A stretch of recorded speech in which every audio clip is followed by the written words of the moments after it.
Van Durken going out wide with Ganzatoff. A shot absorbed by Egbert. The recently released Connor Woolley. Ratcliffe going cross ice for Gonzalez. Fires into the chest of Egbert. And Zinchenko will skate across the red line. Shoot it from distance. And a big blocker save from Egbert.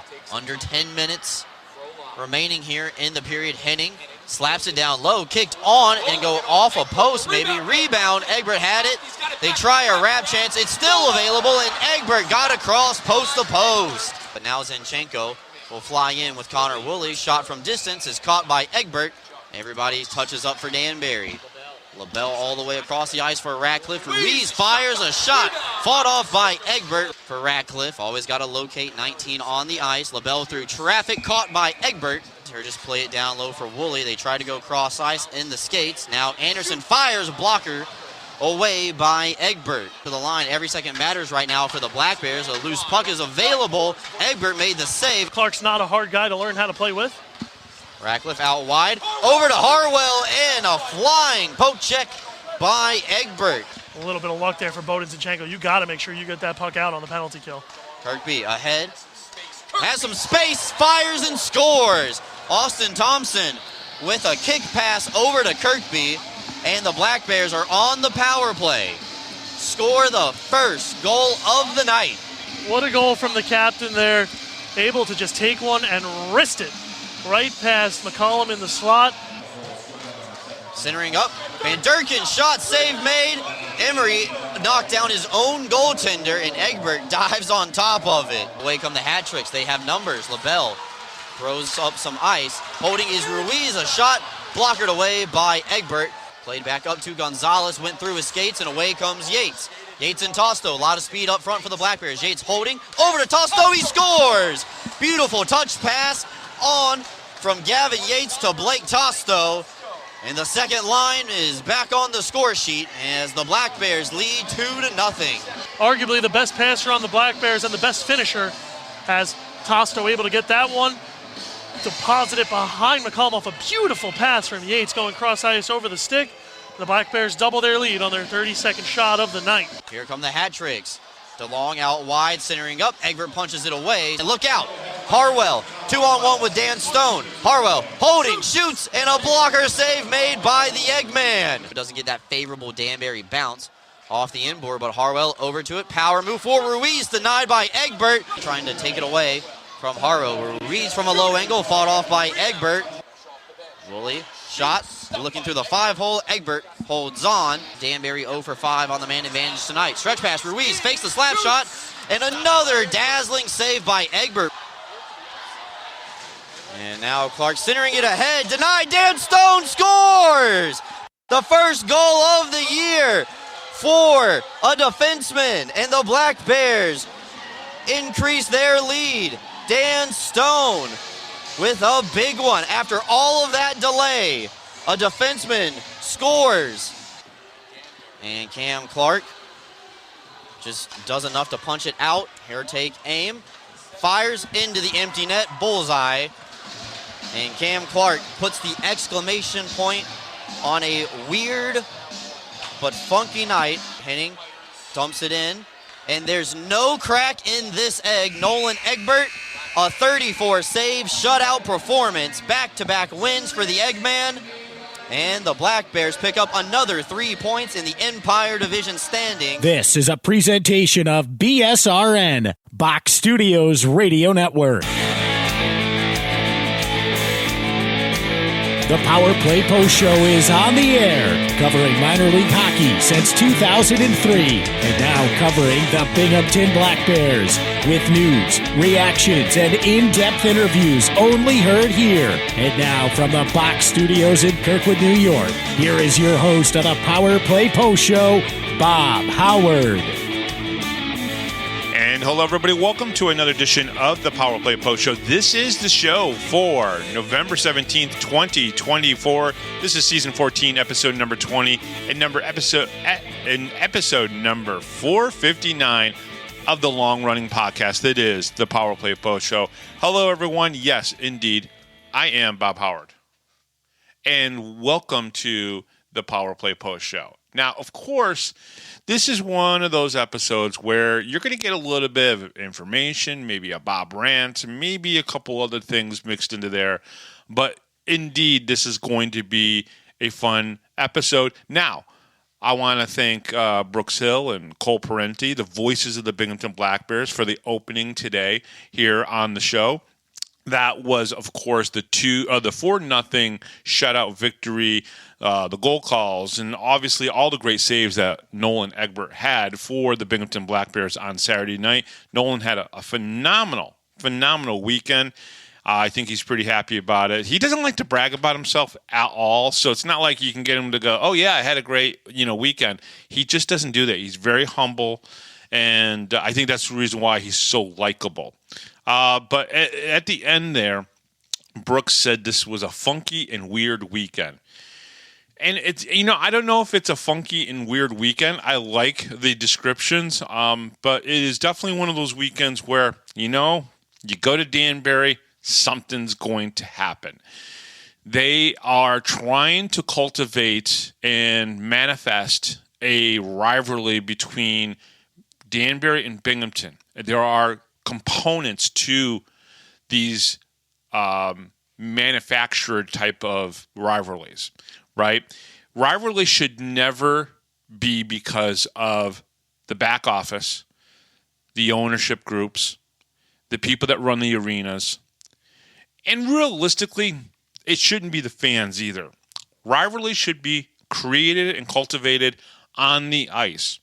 And initially, I do believe that because of the first 2 seasons that the Black Bears were in the FPHL, the play on the ice was the biggest reason why there was a rivalry. We lost twice in the playoffs the first 2 seasons to the Danbury Hat-Tricks. That makes you want to beat them, right? Doing stupid stuff in the stands is not the reason to hate another community or to dislike a fan group. Okay? It isn't. Because everybody, and I have to say this because I get caught up in it too, right? I'm a credentialed media member. I partially have a talk show where there's opinions, my opinions sometimes the opinions of the people who come on my show. And I also report news or things that I see, observations, right? The day after game reports, those type of things on the Facebook group page. That is for you guys to read my insight. You don't have to read it. You don't have to listen to the show, but you guys keep doing it, which is great, and I appreciate that. But that's me. That's the way it is. The way I see this is the Danbury Hat-Tricks organizations, and I will say that because there are different layers to this, right? There is an organized group, that's the ownership group. There is a organized group, which is the people that really kind of run that arena. There is an organized group of people that sit in Section 102, and it might be 3 people, it might be 5 guys, it might be 15 guys. I don't know. But they are trying to build this rivalry. They're trying to manifest it when it should be on the ice. Like when Dan Weber gets hit twice by the Danbury Hat-Tricks because he's running his mouth and basically, kind of goading them into things, that's building a rivalry. The crap that happens off ice does not build rivalries, no matter what anybody thinks. And that is specifically for the Danbury people. Herm, you may hate Brant Sherwood. That does not create a rivalry. That is a personal, stupid thing that is, on you. It's not on anyone else. Brant kicking a trash can, that's on him. Dylan beating the crap out of a chair, that's on him. It does not create a rivalry.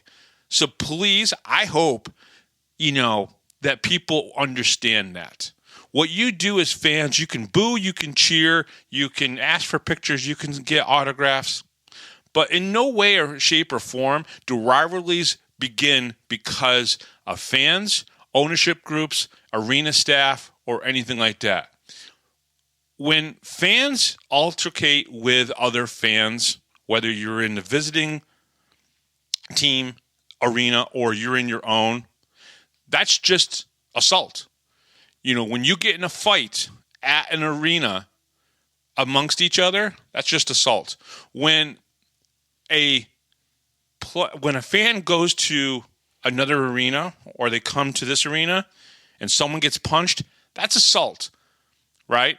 And it's the job of the person who gets assaulted to press charges. Last year, Binghamton was playing in Danbury, and a fan was assaulted by a Danbury fan, the drummer boy, whoever he is, because he went over and he was playing his drums in front of fans from Binghamton to goad them into it. And you did it. Great job. But guess what? You assaulted the Binghamton fan. That's assault, okay? When you do things off the ice amongst team staff, it's unprofessional. It's why I wrote what I wrote earlier today. And what I wrote about Dylan, did I say that Dylan was at fault for getting in the argument, beating up a chair, a poor defenseless chair for that matter, right? That's assault. That's unprofessional, okay? The beef that Herm has with Brant Sherwood is unprofessional. Nobody knows that more than Brant Sherwood. He knows how unprofessional it is. That is unprofessional. It's not a rivalry, okay? Because Brant Sherwood isn't going to be here after this year. I'm sorry, but it's true. He does not want to be here if this is how this league is going to run. So that's something that you guys all got to have to consider, right? A rivalry should be played on the ice. It should be between two teams, players. They are allowed to dislike each other. Everybody else needs to calm the F down. That's really what it comes down to, okay? There is now this thing happening in Danbury land where they are assuming or saying that Brant Sherwood threw something into the stands and that Herm is going to get him suspended, right? And what's sad about this league, and I'm sorry, folks, I'm sorry I started the rant before I could get to anything else in the show. What really bothers me, I thought Binghamton hockey, minor pro hockey, I thought they were past all this, right? This is stuff that happened in the Duster days, the Whalers days, and even the early Ranger days, where police officers had to, in some cases, up in Rochester, escort fans to their seats, escort booster club members to their seats, right? It's got to end. It's got stupid. Because unfortunately, today is a more violent time than it was back then. And it just has to end. It has to stop. This can't be the way things are going to be between Danbury and Binghamton. Team staff, you put Dylan Konecki, one of the most professional people in this business. He loves his profession. You have him handcuffed because, first of all, you just didn't handle things right. It's not Dylan's fault. Yeah, sure, Dylan got angry and he beat up a chair. Big deal. At least he didn't beat the crap out of somebody, right? That's something that you put handcuffs on, not because he beat up a chair, right? Sure, is he at fault? Absolutely. He knows he was at fault in that part of it. And he shouldn't have gotten in the argument with this Nick guy who runs the Danbury Ice Arena. Absolutely not. But then at the same time, this organization, these manufactured rivalries between them and us is so unprofessional, it's not even funny.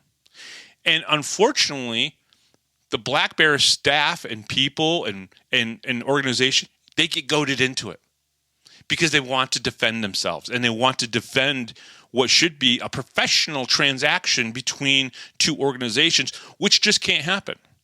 It's sad. It really is.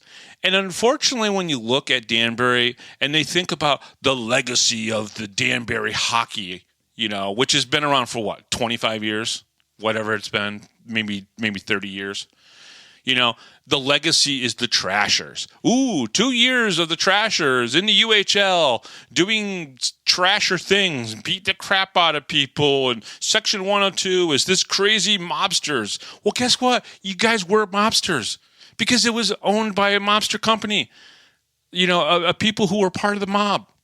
Phil Gibaleo, friend of mine, broadcasted the Danbury Trashers back then. He knows. He was a part of the documentary because he was you know, the inside guy seeing everything that was going down.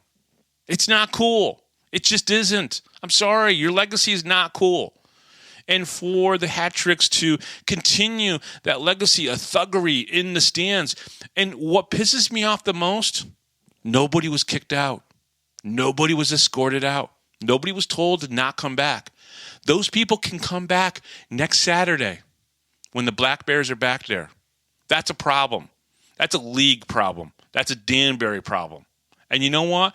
95% of those fans are probably good people. I got probably no problems with any of them. Do you think I want to go down there and sit in that arena, whether it be as a media member or as a fan? I don't. I'm 52 years old, and I don't want to deal with that crap. And that's what it is. It's just stupid crap. That game was held up for 10 minutes because Danbury fans can't handle it. They can't handle themselves. They can't act like mature human beings. And that's a problem. That's a Fed problem. That's a Danbury problem. And unfortunately, as I wrote earlier today, I think the Fed is afraid of Danbury. I think they're afraid of the organization. I think they're afraid of Herm and his ownership group for some reason. They're just afraid of him. And sad. It's so sad that this is what this has come to. Single A hockey, trying to be the number one single A hockey over the SPHL. And guess what? This is, again, proof why you're not. Because you won't handle it right. And if for some reason Brant Sherwood gets suspended because Herm wants it, that's what happened last year, folks. You don't realize Herm didn't want Brant in the arena. So what did he do? He called up the Fed and said, make sure he's suspended. Fed calls up Brant, says, hey, maybe you shouldn't go to the game. And he's like, why? Are you suspending me? You're going to have to suspend me for me not to go. That to me is fear. They're afraid of one owner. Sorry, I'm calling out people tonight. It's ridiculous. I should be talking about a 2-0 or a 4-0 shutout and a 2-1 hockey game. And instead, this is what is on my mind right now. And it's sad. It's really sad. You know, Doug Lakuta from the Danbury Hat Tricks, great guy. Got to meet him, got to talk to him. Super, super awesome guy when he was up in Binghamton a few weeks ago. Great guy. I'm friends with a lot of the fans here in Binghamton, and they say there are a lot of great fans in Danbury, and I don't doubt that. Then you need to get rid of the 1970s Philadelphia Flyers, the Broad Street Bully mentality. Thuggery is not cool. What they did, fans were afraid to be in that section, and so they had to pick up family members and move out of there.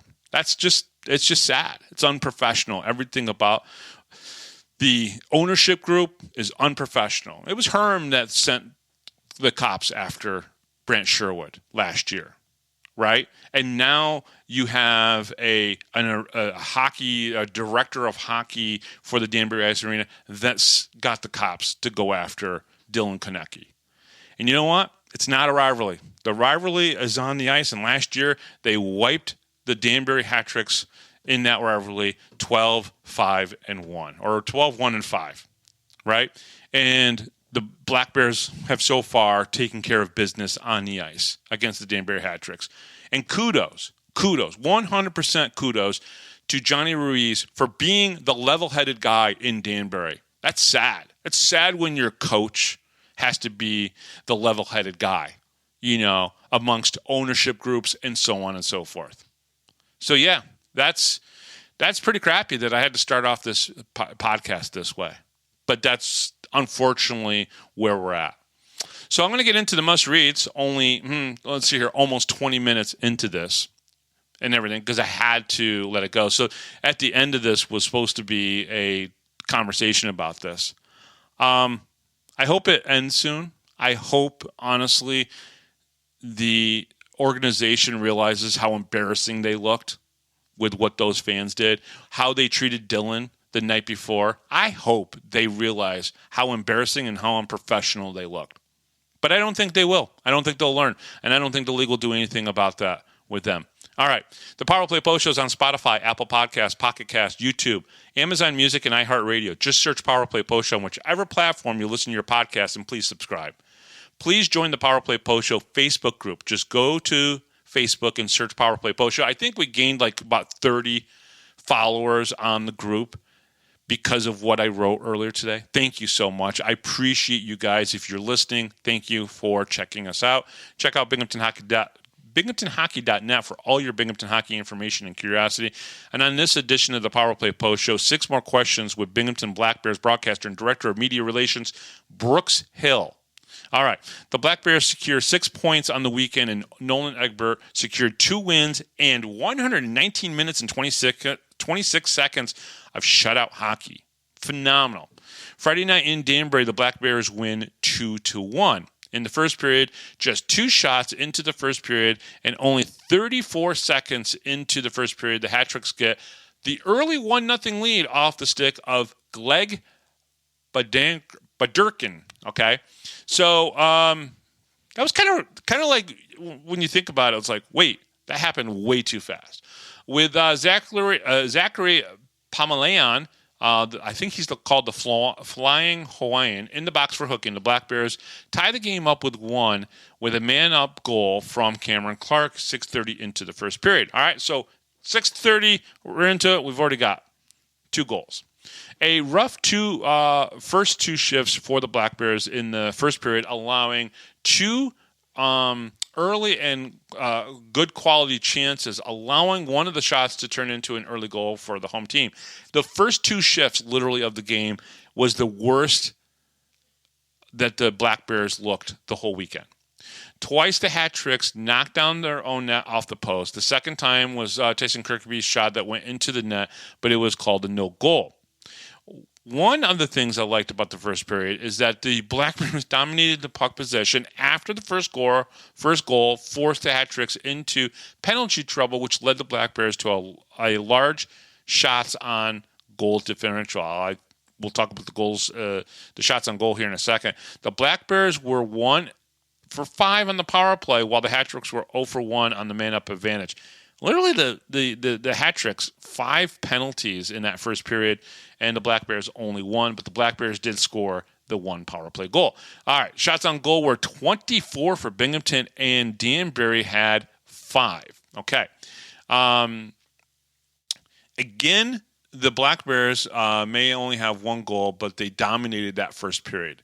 I totally believe that. And they really kind of dominated from after that as well. Gavin Yates avoided 3 Danbury defenders in the second period and scored the Black Bears' second goal of the game at the 13:40 mark, giving the team a 2-1 lead. All right, and that was really it for the scoring. It appeared that the Hat-Tricks had scored a goal with 11:45 left in the second period, but with the net dislodged and the referee called it off, both teams now have had this happen to them. Shortly after the no goal for the Hat-Tricks, Donald Oliveri hit the crossbar when he found himself in the offensive zone all by himself with one-on-one with Connor McCollum. Kyle Steffen, just a minute later, same situation, but was robbed by McCollum. McCollum played really good all weekend long. He really, really did. At the end, or at the 14:36 mark of the middle period, Jesse Anderson was injured on a play just in front of Connor McCollum. He was attended to by the Danbury trainer and looked to be in a lot of pain on the ice. He was bleeding from his face, and was under a pile of players when he got hurt. I have been told that he was struck with a blade. From a source at the arena, it appeared Anderson and Emery may have left the arena. Anderson could be headed to the hospital. He definitely went to the hospital. It was, I believe, it was Aiden, or the equipment manager, and Emerson Emery that went. The shots on goal, Binghamton 18, Danbury 10 total. At this point was now Binghamton 42 and Danbury 17.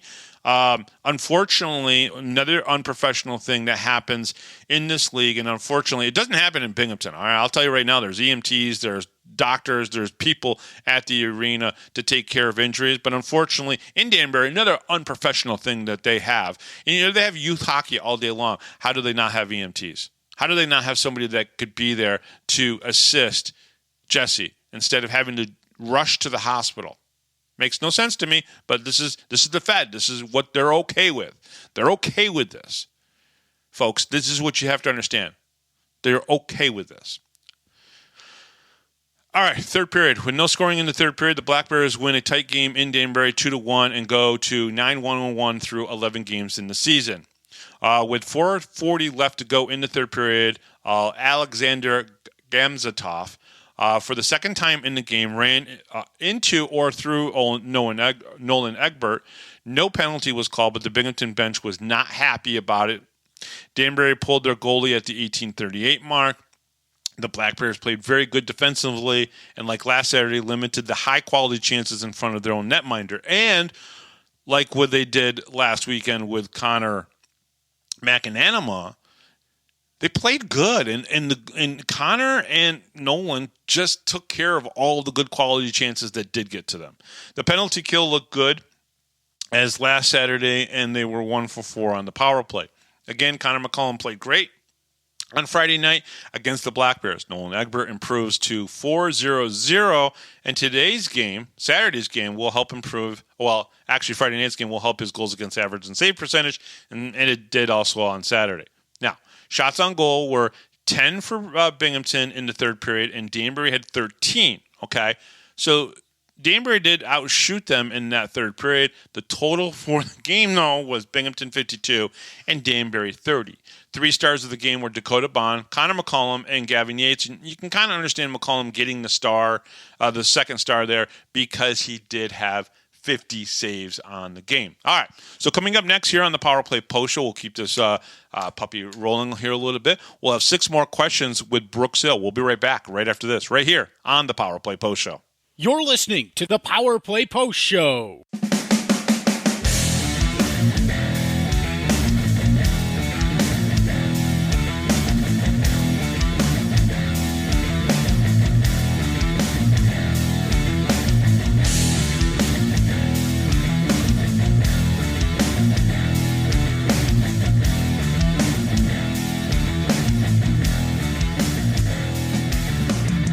Here is another Power Play Post Show interview exclusive with Bob Howard. And welcome back, everybody, to the Power Play Post Show. This is 6 more questions with Brooks Hill. That's right. We're going to do this with Brooks because people asked for this, and I think the players just want to punish him for me making them do it and everything, and some of the fans really do want to hear this. Brooks, are you ready for 6 more questions? Let's go. All right. So I gotta curtail the first one just a little bit because it is written as who is the greatest influence in your hockey playing career. But let's talk about it this way. Who is the greatest influence in your athletic career? Like if you go back to even playing lacrosse, was there somebody that was just a great influence on you? Oh, let's see. Okay, so I had to take you back to high school, and Sure. It's high school football. Oh. So athletic-wise, I know this answer off the top of my head. I can already picture who it is. His name was Justin Hardy, and he went to East Carolina, started as a walk-on, and he then went on to break the NCAA record for receptions, and he has his jersey in the College Football Hall of Fame. Wow. Only to be broken 4 years later by another guy who went to East Carolina. Okay. So Justin Hardy, because he wore number 2. He started as a walk-on, and his first year as a freshman, he's out there playing against South Carolina and all these, big-name schools, and he's paying his own way to college, just lighting it up. Really stuck with me and my work ethic. When I got to varsity football as a 10th grader, I switched my number from JV. I was 5 because of Chris Johnson. Okay. Number that he wore at ECU was 5. and then Justin Hardy wore 2, so I got 2. And then I got the same brand of gloves that he did, some off-brand that you might not have ever heard of. It's called Cutters. Nope, haven't heard of like them. Nike or Adidas or Under Armour, some small athletic company. And I had the bright yellow gloves just like he did. Luckily, it matched my school colors because we were navy and gold. And that was definitely my biggest athletic influence. And I would go on to wear that number in lacrosse and then at ECU as well. That's awesome. That's awesome. All right, number 2. Do you have, or at least name one pre-game ritual that you do before every game?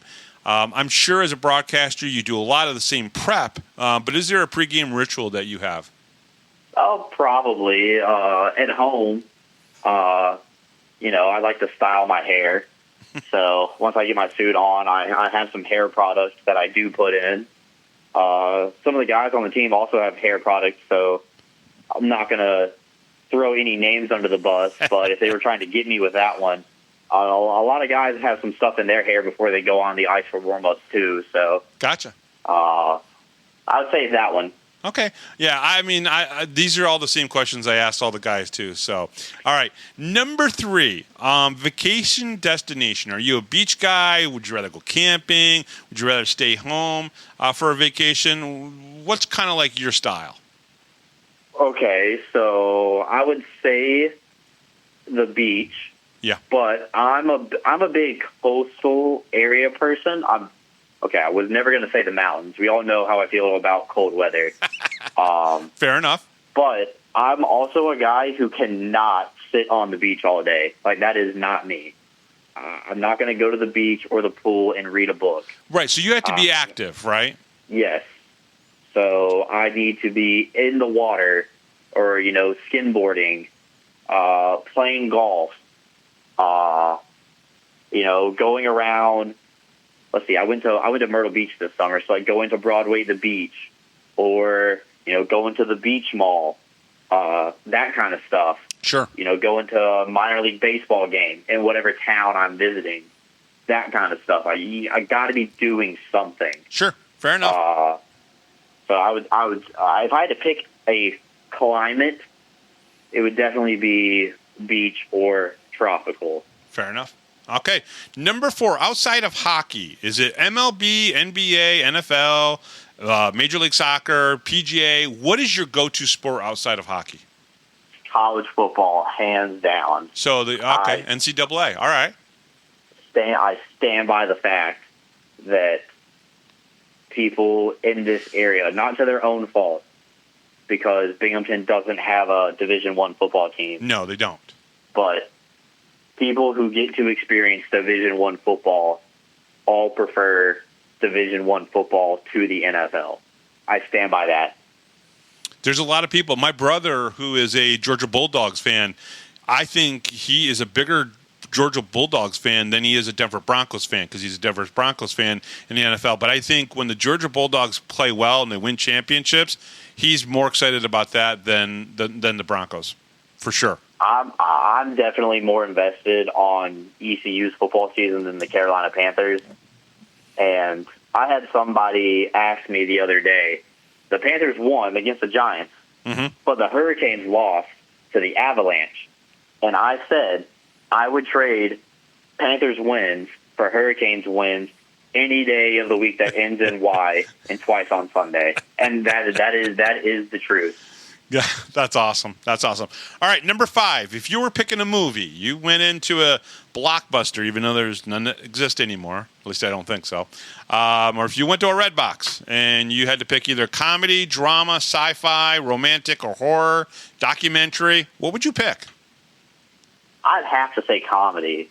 I think comedy are the feel-goods. I don't know if we're ever going to get another great Will Ferrell comedy movie. Maybe not. Because of the way that, demographics have shifted in the world and what you can and can't do in film. But comedy would be great. I tell everybody, my defense mechanism is like self-deprecating humor. Yeah. Where I just make fun of myself. And I think a movie about somebody who, trying to figure out his way, things like that, and, likes to rag on himself. Yeah. I think that could be somewhat interesting. I don't disagree with you. And yeah, they could not make Porky's these days. Unfortunately, the times have changed way too much. You could not make Porky's or Porky's 2. Those were the movies that when I was a kid, I was like, I got to see this. Or I was a young teenager, I got to see this. And everyone said, no, you can't watch Porky's. Well, they couldn't make Porky's today. So you're 100% correct. The demographics, everything has changed in that sense. All right. Number 6. A zombie apocalypse has broken out, and you're trapped in a hockey arena. All right. Who is the one person, dead or alive, fictional or non-fictional, that you want to have in that arena with you? And it could be pretty much anybody. Well, I think I said last time. I think I said Rambo. Did I ask you this? Yes. Okay. So I've actually thought about it. Because it's an interesting question, right? It's thought-provoking. Well, I think if it's a fictional character like Rambo, maybe I'll go with Daryl from The Walking Dead, because I think they just found out, like, in their spinoff series, that Daryl is, like, still alive. And I was like, oh, man, like, if he's still alive after all these years, he's got this thing kind of figured out. Yeah, he's the guy you want to be there with you because you know that he's not going anywhere. He's going to survive. Yeah, he's got the plot armor to figure this thing out. So maybe you last the most amount of time with somebody like that. Okay. All right. Awesome. He is Brooks Hill, obviously from the Binghamton Black Bears. Brooks, thank you very much, as always, for everything that you do for us. Yeah, no problem. Thank you for having me on. Awesome. And we'll be right back right after this, right here on the Power Play Post Show.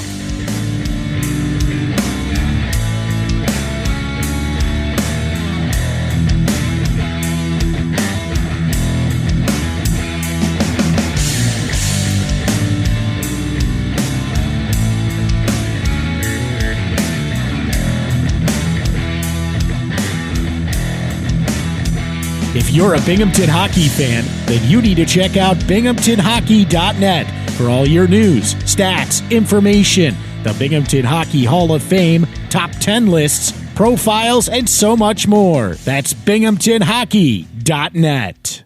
You're listening to the Power Play Post Show. All right, welcome back, everybody, to the Power Play Post Show. That was Brooks Hill. 6 more questions with him. Great to hear those answers from the broadcaster, the voice of the Binghamton Senators. Maybe I need to, or Binghamton Black Bears. Wow, I screwed that up.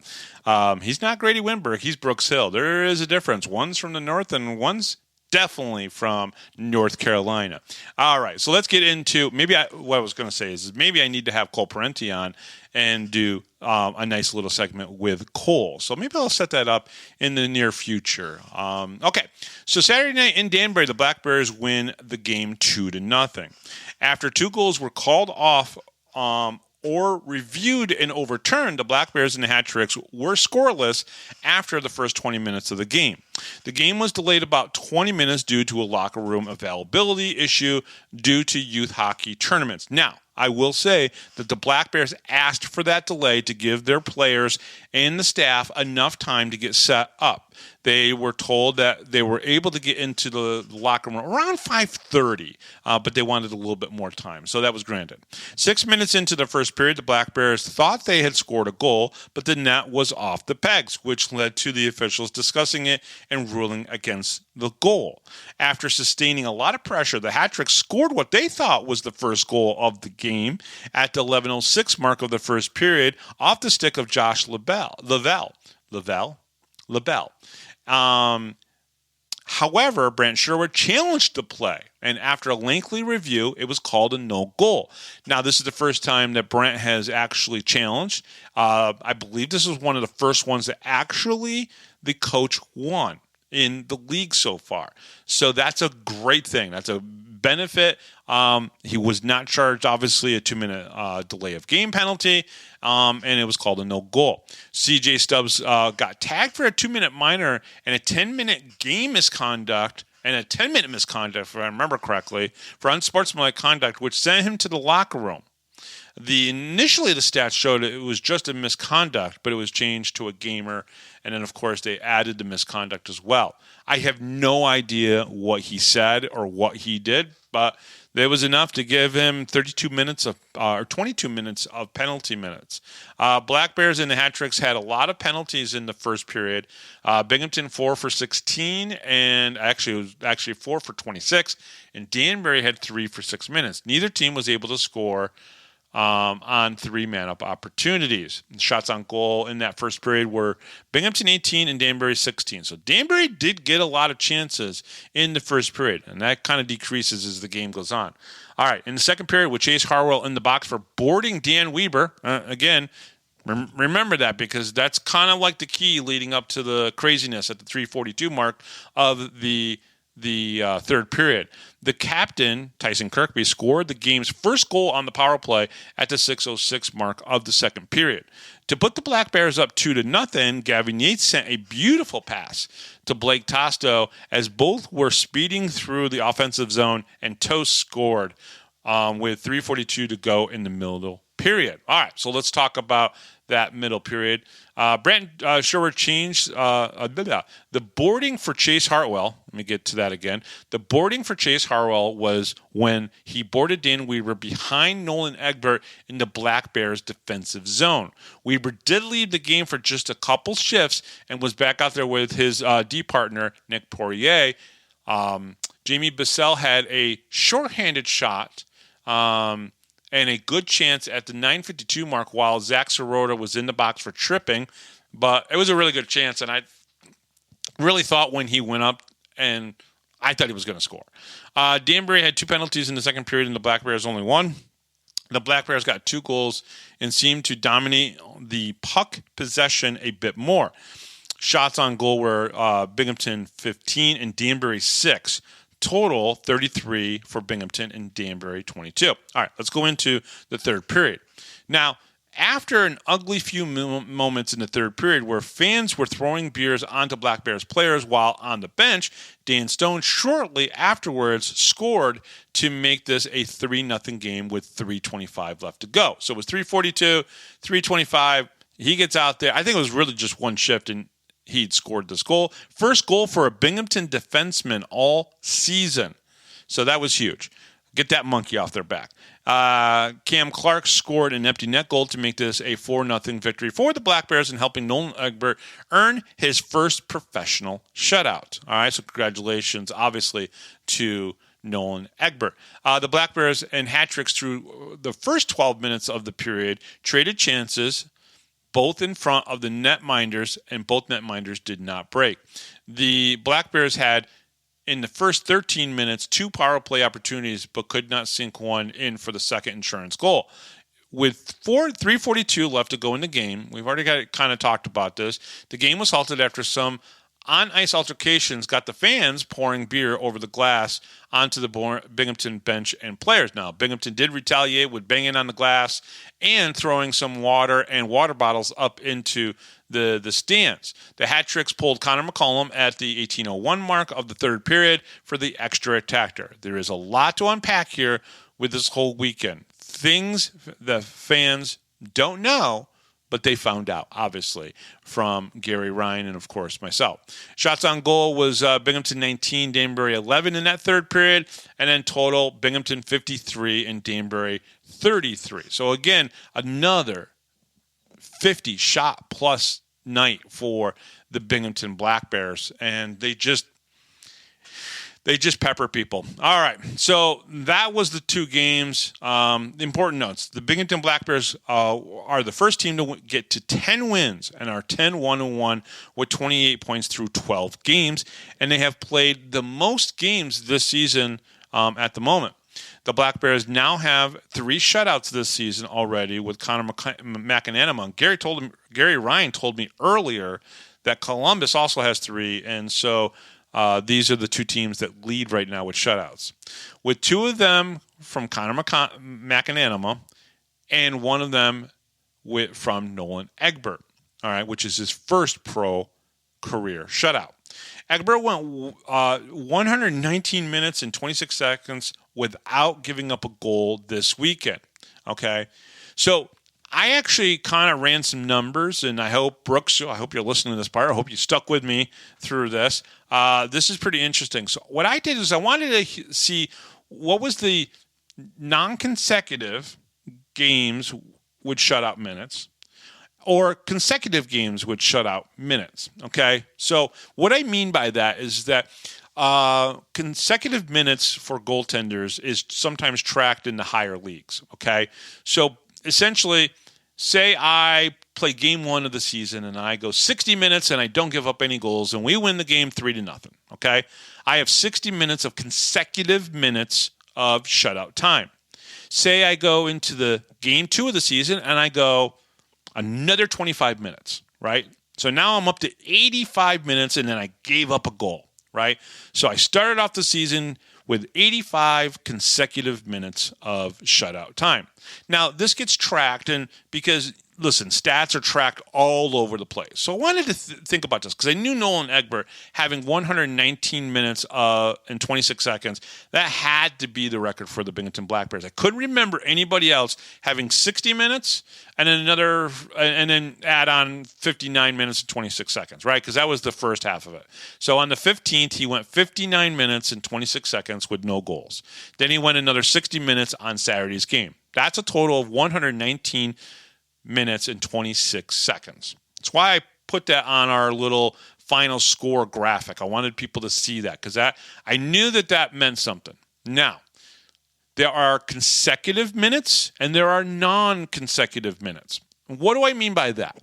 Well, say I play game 1 and I play game 2 and I play game 3, but I don't play game 4. But I pitch a shutout in game 3. I don't play in game 4. My backup goalie does, right? And then, so that breaks the consecutive minutes because the game was goaltended by somebody else after I had my shutout. So then you look at personal time. So Connor McAnanama has one game where he had a shutout. And what's interesting about it is that on 3-8, this is last year. So in last year on 3-8, he had, last season on March 8th, he played in a game where he gave up a goal at the 6:10 mark? No, 14:50 mark of the first period.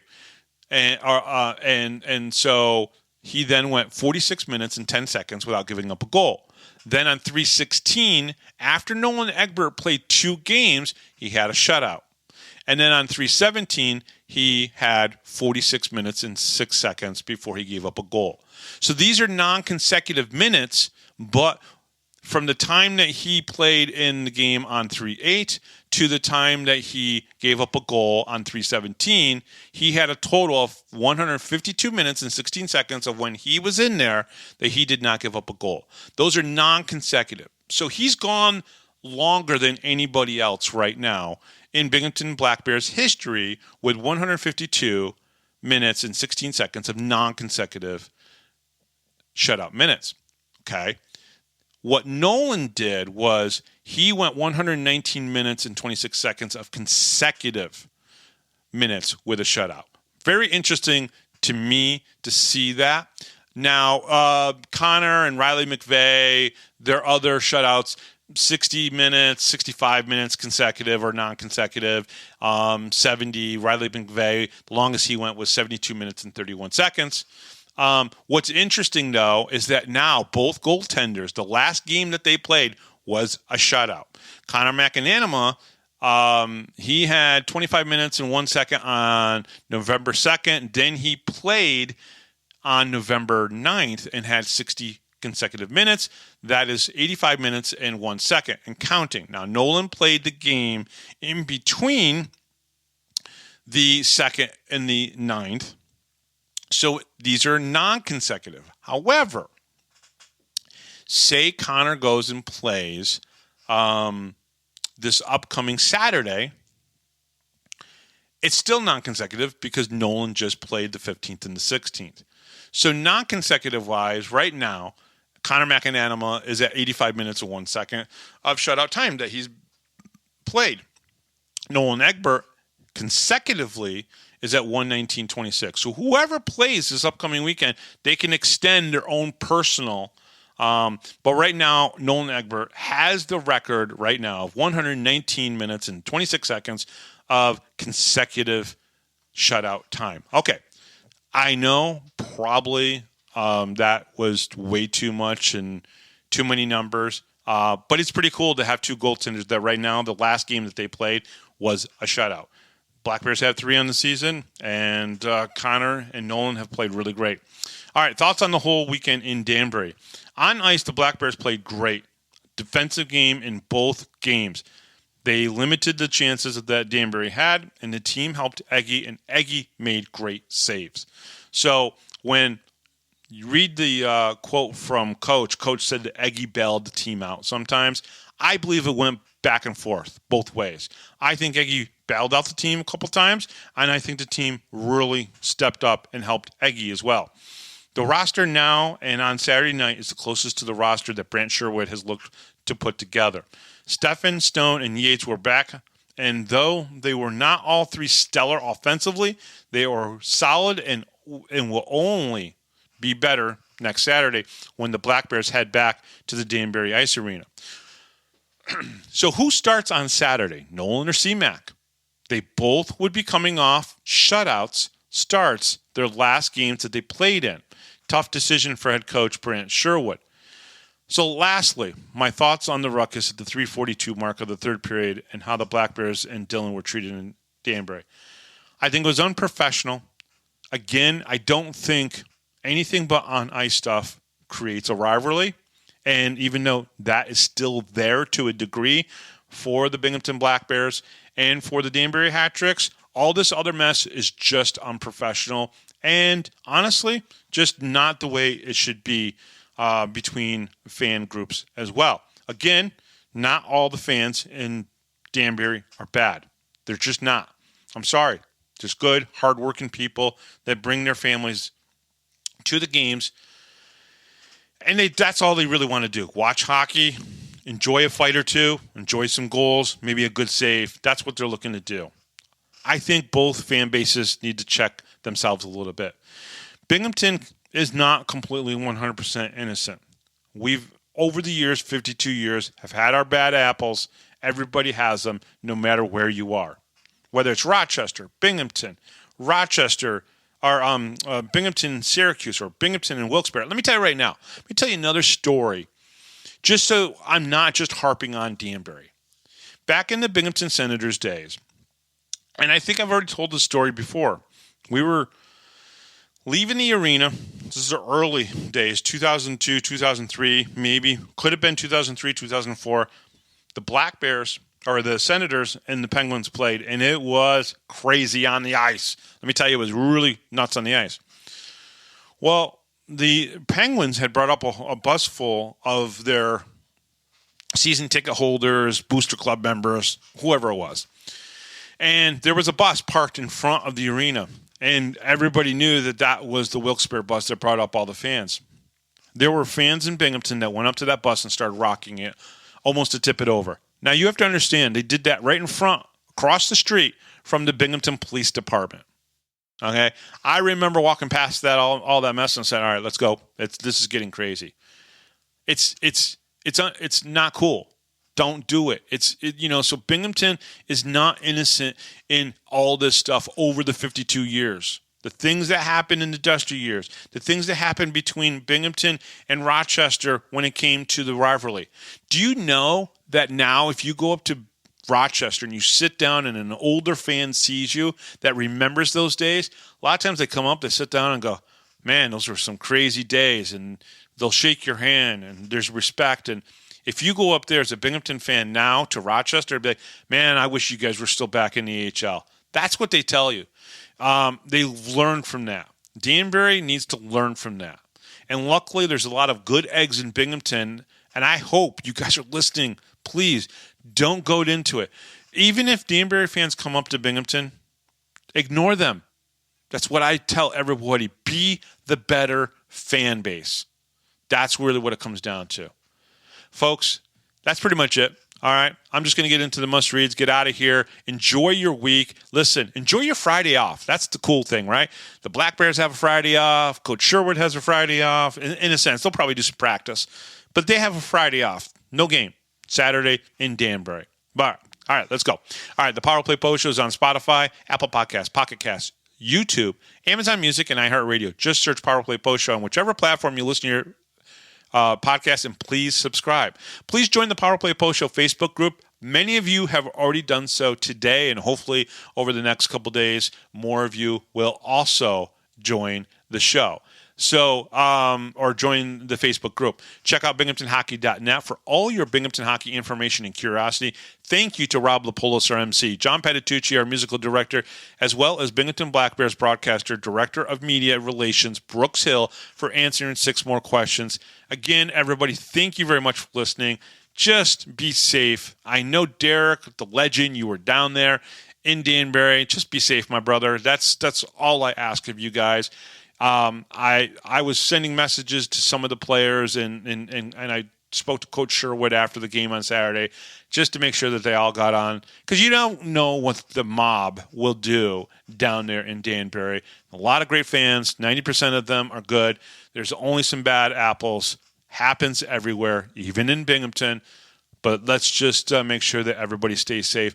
Hey, until I talk to you guys this upcoming Thursday, thank you for listening, and we'll talk to you next time right here on the Power Play Post Show.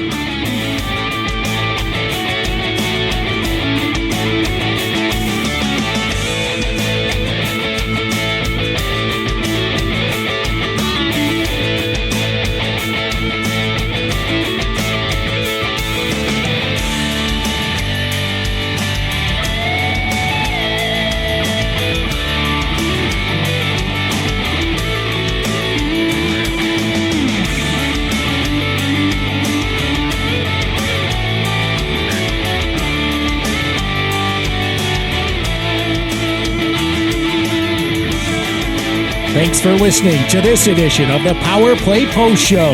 Be sure to tune in next week to the Box Studios Radio Network for all the latest Black Bears news and interviews from around minor league hockey. The Power Play Post Show would like to thank John Patitucci for all the music you hear on the show. You've been listening to the Power Play Post Show.